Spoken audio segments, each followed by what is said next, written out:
right, this is Westgate. I'm here with Blind Man's Puff, and I'm here with Stephen Bailey, the owner of Cornelius and Anthony Cigars. And we're going to talk to him about Cornelius and Anthony in general, some of the new stuff they got coming out, and just some of his history and background too, because he's got a long family history. So thank you for doing the interview with us, sir. Of course, Wes. Thanks for coming by. Yes, sir. I think first let's just tell people about that maybe they might not know about you or about your family. Tell us something about your history. I know you're a whole generation of family involved in the tobacco business, and maybe Yes. talk to us some about that. Sure. Well, since the late 1860s, our family has been growing tobacco in Southside Virginia, in a little small area within about 5 miles of where our office and factory is at. And it's been fun to watch how things have evolved over time, and watch. My grandfather passed away a few years ago, but he was able to see the family grow from just farming into all aspects of the tobacco industry. And it's been fun for me. I grew up at the end of a tobacco road. I remember my mom going down to one end and coming back, and I'm sitting at the end of the road making what we used to call frog houses with our hands, and she would come back and make sure everything was okay, and back down the road she went. So my whole life really has been around tobacco, and it's been a good way of life for us. Yeah, definitely. Yeah. And that goes into I know a lot of the first cigar you released, the Cornelius. That's your grandfather. So it's my great-great-grandfather. Cornelius Bailey was growing tobacco in that area.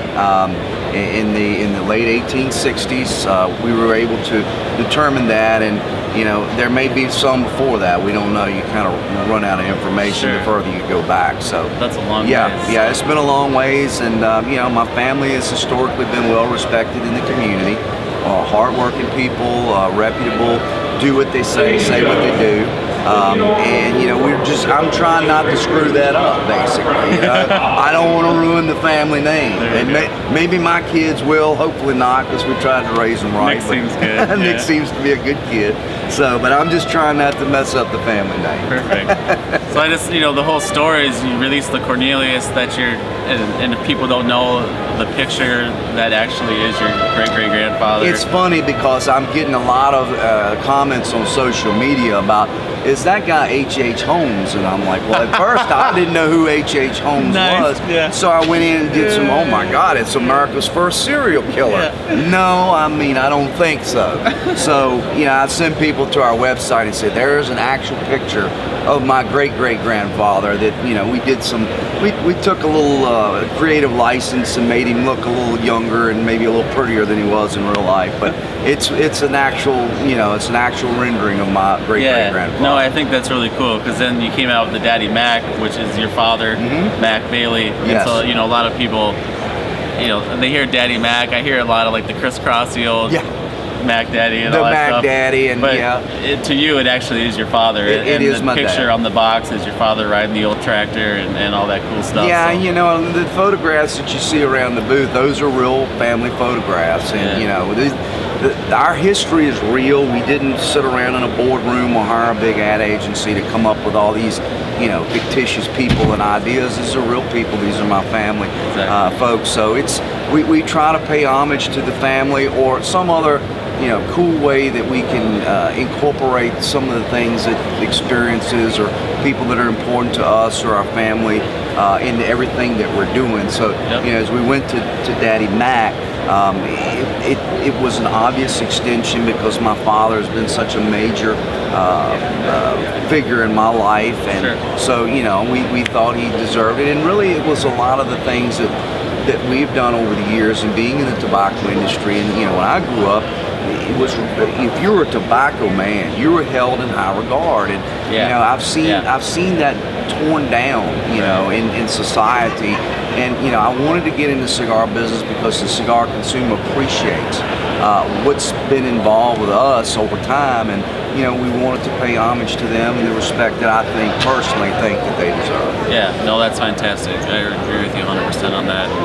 Even like with the Venganza, that's a patent that your family came up with, the Bailey machine gun? Well, it's not actually my family, and that guess that's kind of the interesting thing is we were thinking about developing this power bomb of a cigar, and we kept being told by salesman we got to have something with some punch, and so Courtney gets on the internet, Courtney Smith, and she's looking around, and then she delivers me this piece of paper that's an actual patent of the Gatling gun, excuse me, also known as the Bailey's machine gun. Yes. Prior to that, Yep. and the patent holder's name is F.L. Bailey, believe it or not, and which is my grandfather's initials. So we were able to pull him into it, through our creative process. So it's just we have fun with it. Yeah, it's been a lot of fun you to guys be do. able to Your do. artwork is fantastic. I know Courtney and Erica do a big part of that. So that you guys have great presentations. I have great which is people, great people around me. There's no question. Yep. Let's talk about the new cigars you're releasing this year. So you got the Ariel. We've got the Ariel, and really our objective was not to create another Connecticut cigar. I mean, they're a dime a dozen. We wanted to create something that had some flavor to it, something that is different than the rest of the Connecticut's out there, and I think we've accomplished that. The wrapper and the binder, and it's all working together with a filler, and it's giving us a good flavor, a high level of flavor out of a Connecticut cigar. It seems to be somewhat unusual. I've heard good things already about it, so that's great. And then your next one is the Mexican San Andreas wrapper, Senor Sugars. How do you say it? Cigars? It's Sugars. Sugars, So the story behind Senor Sugars. First of all, Senor Sugars starts as Mr. Sugars, okay? Because Oscar is my dog, and that's an actual drawing of Oscar. Awesome. And he's the sweetest dog ever. So particularly with the ladies, he loves to give them kisses. So he's gotten this nickname, Mr. Sugars. Well, when we made the decision to go with the Mexican wrapper, that automatically turned Mr. into Senor. It was no way around it. We had to do it. So we're sitting there going, Senor Sugars, that's pretty cool, that's a good name. But as we were around the factory people in Nicaragua, they were struggling with saying sugars. They were saying sugars. So we pulled that into the name as well, kind of paying some homage to them and all the hard work that they do in the factory. So it's been a lot of fun. That part of it is, it's kind of my little project, and showing the dog on the box is kind of neat, and we consider him part of the family. Yeah, so. Which is cool. It's again, I mean, it's all, you pull all that family stuff into it, Yes. and that just kind of wraps your whole heritage around your family Yes. and everything you do. So that's really cool. Thank you. Yep. And I just think, with bringing the Ariel in and bringing the sugars in, it rounds out the whole portfolio. I mean, you had, you got the Cornelius, which is great. Daddy Mac, Meridian, Venganza, like you said, is more of a powerhouse stick. Yes. Now you got the Mexican San Andreas, which has still got that sweetness Yes, to it. yes. You got that Connecticut, but it's not just your normal Connecticut. So you have a line for everyone now that is in the, wants to try something. You have something for them. Yeah, and we made a conscious decision to extend Cornelius. We wanted to add another size. Yep. And there's kind of been a trend lately that people are going to the Lancero size, and us wanting to be a little bit different. We said no, we're going to go with the Lonsdale size. We all liked it, and it gave us a fourth size. And I personally, this is a morning smoke. It's as good as it gets, in my opinion. Yeah, it is. It's very, very good, flavorful, creamy, smooth. And so the Cornelius is still made, everything's made at El Titan de Bronze for Cornelius. Yes. All your extra sticks are made at La Zona. Correct. Hector, Eric Espinosa. Yeah, they've been great partners, both manufacturers, and I say this, and I'm sure there are other people out there, but I know I can trust those two manufacturers. They've done everything they said they were going to do, and they provided us with a great platform to build this. But without a good factory to work with and dependable, respectable, reputable people to work with, you're doomed to fail. So we feel real fortunate to be able to work with two esteemed manufacturers like them. Exactly. Yeah. They are really good. Yeah. Is there anything else you want to talk to us about? Well, I can tell you that going into the future, we're going to continue to roll out new stuff.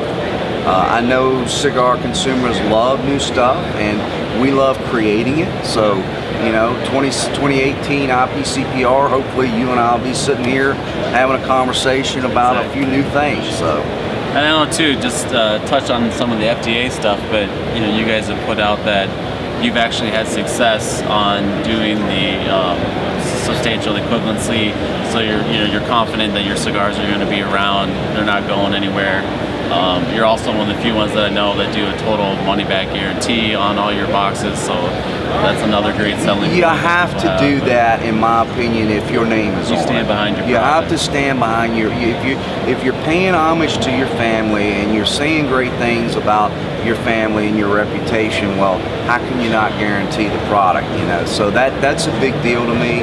I don't want a consumer to walk into a store, and we know this is a handmade product. There's no such thing as perfection in the cigar industry. So I don't want a consumer to walk in, buy a cigar, sit down with the limited time that they have to enjoy it, and end up with a bad stick. Because at the end of the day, it's all about the time and the camaraderie. If you're hanging out with your buddies having a cigar and your cigar is falling apart, you're not going to remember that in a positive light. Right. Yeah. No, you guys do a great job. Thank you very much. You have a great team, and you're a fantastic guy. Thank you, Wes. Thank you very much sir. for doing the interview with us. Really appreciate it. Happy to do it. Stephen Bailey, Cornelius and Anthony.